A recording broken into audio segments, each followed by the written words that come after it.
At my husband's will reading, his mother smirked and said, "Everything belongs to me." The lawyer smiled and replied, "Actually, he left you a special message." Her smirk disappeared the moment she read it. I never thought my life would turn into some sort of courtroom drama, but here we are. I had been married to my husband, Daniel, for 10 years. We had built a wonderful life together, love, laughter, and a home we had worked hard for. But throughout those years, there was always a dark cloud looming over us. That cloud was his mother, Margaret. From the moment I met her, I knew she didn't like me. She didn't even try to hide it. She made it very clear that she thought I wasn't good enough for her son. "You're just after his money," she would say, despite the fact that Daniel and I had built our life together through our own hard work. The truth was, she wanted to control him, just as she always had. Margaret had always been a force of nature, controlling, manipulative, and cruel. She treated Daniel like a little boy who needed her permission to live his life. He spent years trying to earn her love, but she only gave him affection when he did exactly what she wanted. When he married me, she saw it as a betrayal. She despised that he had chosen me over her. Despite everything, Daniel still loved his mother. I never stood in the way of their relationship, though I often had to comfort him after she cut him down with her words.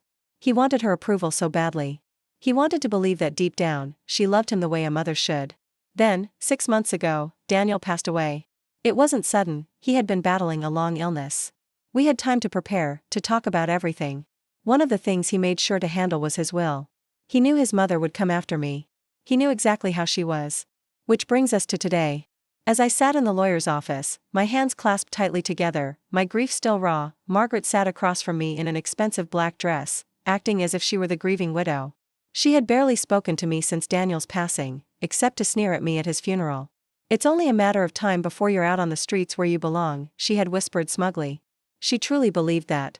Now, she sat there smirking, waiting for the lawyer to confirm what she thought she already knew, that she was about to inherit everything. The lawyer cleared his throat and began reading Daniel's will. "To my loving wife, I leave our home, our savings, and all of my personal assets." Margaret's smirk faltered, but she quickly recovered, leaning back in her chair with an air of arrogance. She clearly thought the real money, the investments, the stocks, would be hers. The lawyer continued. "To my mother, Margaret, I leave." He paused, then picked up a separate piece of paper. His lips twitched as if he was holding back a smile. "I leave this personal message." Margaret frowned. "What?" The lawyer slid the paper across the table. "Daniel left you a letter." She snatched it up, unfolding it with barely contained fury. As she read, her smirk disappeared entirely. Her face turned red, her hands clenched the paper so tightly I thought she might tear it in half. Her lips moved as she read the words, and then she slammed the letter down on the desk. "This is a joke," she hissed. I leaned forward, my heart pounding. "What does it say?" The lawyer, still composed, said, "Daniel wanted to make sure his final words to his mother were clear." To my surprise, he handed me a copy. As I read, my eyes filled with tears, not of sadness, but of pride. "Mother, if you're reading this, it means you're expecting to take everything from my wife. But you need to understand something, you have never controlled me, and you will not control her. You spent my entire life trying to manipulate me, making me feel like I was never good enough. But in my final moments, I found peace knowing that I had built a life with someone who truly loved me, not for my money, not for what I could give her, but for me. You never gave me that love, and because of that, I owe you nothing. Everything I have goes to my wife, the woman who stood by me when you never did." The room was silent. Margaret's hands trembled as she shoved the letter away. "This is absurd," she spat. "He didn't mean this. He was sick. He didn't know what he was saying." The lawyer sighed, as if he had been expecting this reaction. "Mrs. Caldwell, I can assure you, your son was of sound mind when he wrote this. As per his wishes, you have not been left anything." Margaret's face twisted with rage. "This is your doing," she snarled, pointing a shaky finger at me. "You poisoned him against me. You turned him against his own mother." I finally spoke, my voice calm. "No, Margaret. You did that all by yourself." She shot up so fast her chair nearly tumbled over. "This isn't over," she said. "I'll fight this. I'll take you to court. That house should be mine. That money should be mine." The lawyer leaned back in his chair, completely unfazed. "You're welcome to contest the will, but I warn you, Daniel took every precaution to make sure it was airtight. You'll be wasting your time and money." Margaret glared at him, then at me. I saw the fury in her eyes, the disbelief that she had lost. That she had no power here. She turned on her heel and stormed out of the office, slamming the door behind her. I sat there for a long moment, staring at the empty space she had just occupied. Then I let out a breath I hadn't realized I was holding. Daniel had stood up to her in the end. Even in death, he had protected me. But something in the pit of my stomach told me this wasn't the last I'd hear from Margaret. And I was right. Because what happened next was even worse. Margaret stormed out that day, but I knew deep in my gut that she wasn't done with me. She wasn't the type to accept defeat. She had spent her whole life getting her way through intimidation, manipulation, and sheer cruelty. And now, losing to me, a woman she had always seen as beneath her, was something she couldn't stand. I had barely made it home before the phone started ringing. I ignored it at first, but after the fourth or fifth time, I picked it up. Margaret didn't bother with pleasantries. "You think you've won, don't you?" Her voice shook, not with sadness, but with sheer rage. I stayed silent. She let out a bitter laugh. "You have no idea who you're dealing with. That house, that money, it should have been mine. You were nothing before you married my son, and you'll be nothing again soon." I swallowed the lump in my throat, trying to keep my voice steady. "Daniel made his choice, and you need to accept it." She scoffed. "We'll see about that." Then she hung up. I tried to convince myself she was just bluffing, just lashing out. But something about the way she said it made my skin crawl. The fight begins. A week passed after that first attack, then another. Things were quiet, until one morning, I woke up to find an eviction notice taped to my front door. My heart stopped. I yanked it off and read it over and over, trying to make sense of it. It claimed that the house, the one Daniel and I had bought together, was not legally mine. That it somehow still belonged to Margaret. It didn't make sense. The lawyer had assured me the will was ironclad. Daniel had made sure I was protected. I rushed to call the lawyer. He was calm but serious. "She's trying to contest the will," he said. "She's claiming your marriage was fraudulent, that you manipulated Daniel when he was sick. She says the house should revert to his closest blood relative." I felt sick.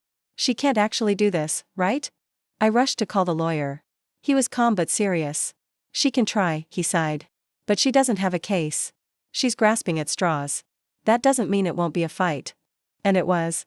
Margaret dragged me into court, making wild accusations, claiming I had trapped Daniel, taken advantage of his illness, isolated him from his loving family. It was a circus. She lied through her teeth, crying crocodile tears on the stand, acting as if she had been a doting mother cruelly pushed aside. I sat there, my hands clenched, nails digging into my palms so hard they left marks. I wanted to scream, to stand up and tell everyone the truth, that she had never cared about Daniel, only about controlling him, owning him. But I stayed quiet. I let the lawyer do his job. And in the end, the judge saw through her. The case was thrown out. I thought that would be the end of it. I was wrong. The escalation. A few days after I came home from the courtroom, I returned one evening to find my front door slightly open. My stomach dropped. I knew I had locked it when I left. I pushed the door open slowly, my hands shaking. The house was dark and eerily silent. I stepped inside, my heart hammering against my chest. Then I saw it. My living room was destroyed, furniture overturned, pictures smashed, papers scattered everywhere. Someone had been here. I backed out of the house, my fingers fumbling to dial 911. The police arrived quickly and did a sweep, but whoever had done this was already gone. Nothing valuable had been taken, just ruined. It wasn't a robbery. It was a message. And I didn't need to guess who had sent it. The police couldn't do much. No signs of forced entry. "Do you have any idea who might have done this?" one of them asked.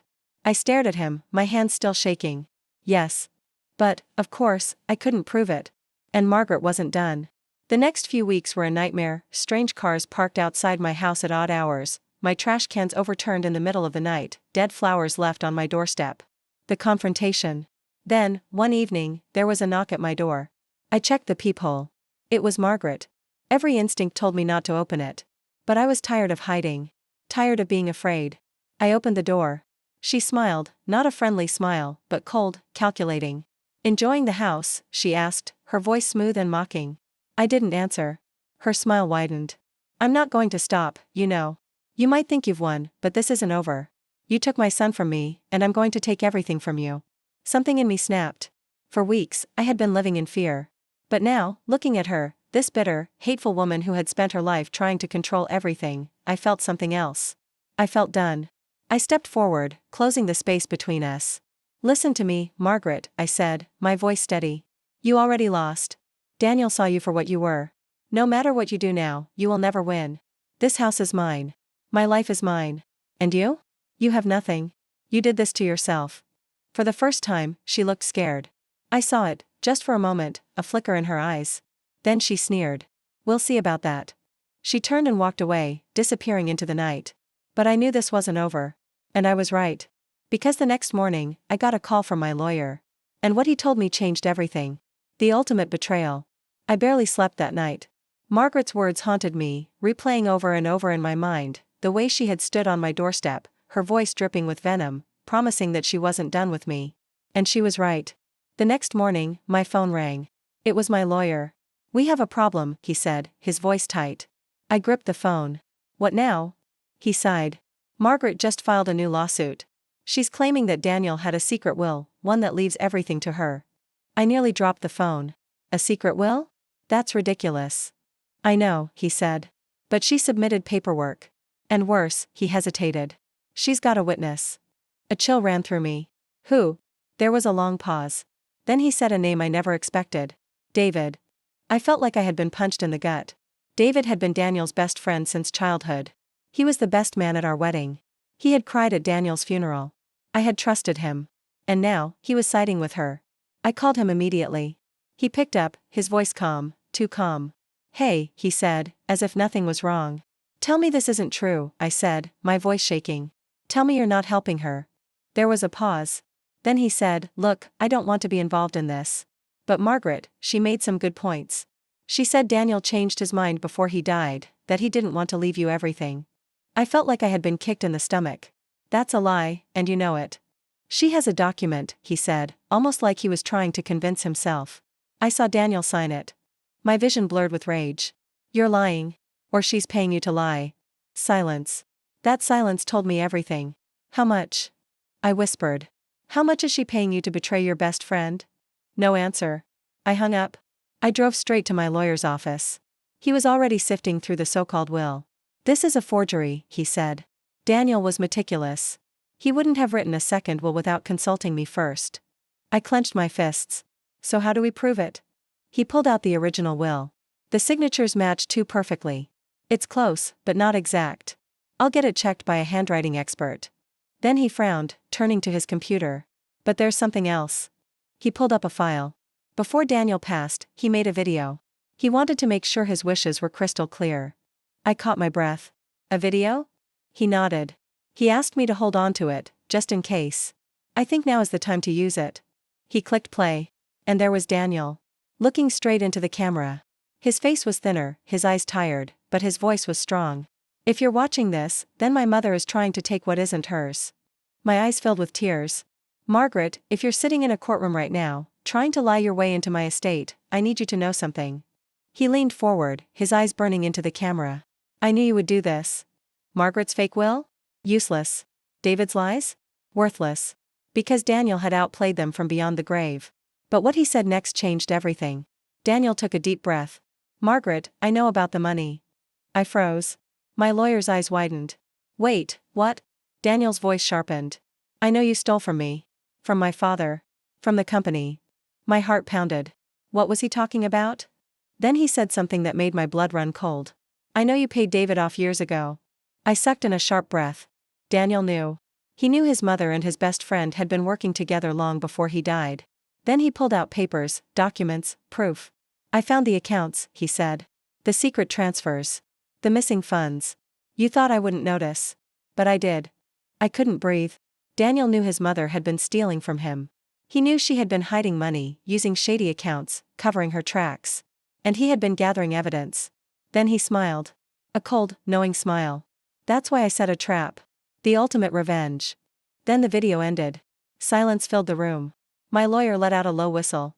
"Well, that changes everything." I swallowed hard. What did he mean by a trap? He stood up. "I think it's time we found out." We dug into Daniel's records. His emails. His files. And what we found was explosive. Bank transfers. Fraudulent documents. Bribes. Margaret hadn't just tried to steal, she had been stealing for years. She had drained Daniel's father's accounts, moved money through fake companies, laundered thousands. And David? He had helped her. I sat there, stunned. "So what do we do now?" My lawyer grinned. "We don't just fight back." He picked up his phone. "We burn them to the ground." The final blow. The next day, we filed criminal charges: fraud, theft, conspiracy. Margaret and David were about to be buried in legal hell. Margaret showed up at my house one last time. Her face was pale. Call off your lawyer, she said, her voice trembling. Let's make a deal. I stepped forward, looked her dead in the eyes, and said, no. For the first time in her miserable, manipulative life, Margaret knew she had lost. Daniel had seen her coming. And now, even from beyond the grave, he was pulling the strings. The evidence we uncovered was devastating. Bank fraud. Money laundering. Stolen inheritance funds. Wire transfers. It all linked back to her. David wasn't just a lying snake, he was deep in it, helping her cover her tracks. My lawyer wasted no time. He handed everything over to the authorities. And then, we sat back and watched the dominoes fall. It started with the IRS freezing her accounts. Then came the police. That morning, I woke up to the sound of sirens outside Margaret's house. The news broke, authorities investigating financial crimes linked to the Caldwell estate. Margaret was dragged out in handcuffs. Her face, once so smug, so full of arrogance, was ashen. She looked around, searching for someone to save her. Someone to make this go away. But there was no one left. David tried to run. They caught him at the airport, with a one-way ticket to Mexico and $50,000 in cash hidden in his suitcase. Too bad for him, the police got there first.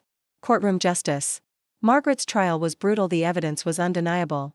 The stolen funds, the fraudulent accounts, the fake will, the bribery. And the best part? Daniel had recorded a second video. This one was meant for court. It was longer. Sharper. And it had receipts. I will never forget the look on Margaret's face when it played in front of the judge, the jury, and a packed courtroom. Her own son exposing her for the fraud she was. The judge was ruthless. 15 years in prison for Margaret. 10 years for David. Margaret tried one last time to reach me. A letter arrived from prison. I almost threw it away. But curiosity got the better of me. It was short. You think you won? But you will always be nothing without Daniel. You took him from me. I'll never forgive you. I stared at it. Then, I did something that I knew would haunt her. I sent it back unopened. Margaret lost everything. And as for me? I lived. I healed. I moved on. Because in the end, Daniel won. And that was the best revenge of all. And so, this is where my story ends. Please share your thoughts in the comments below and don't forget to like, share and subscribe. Thanks for listening.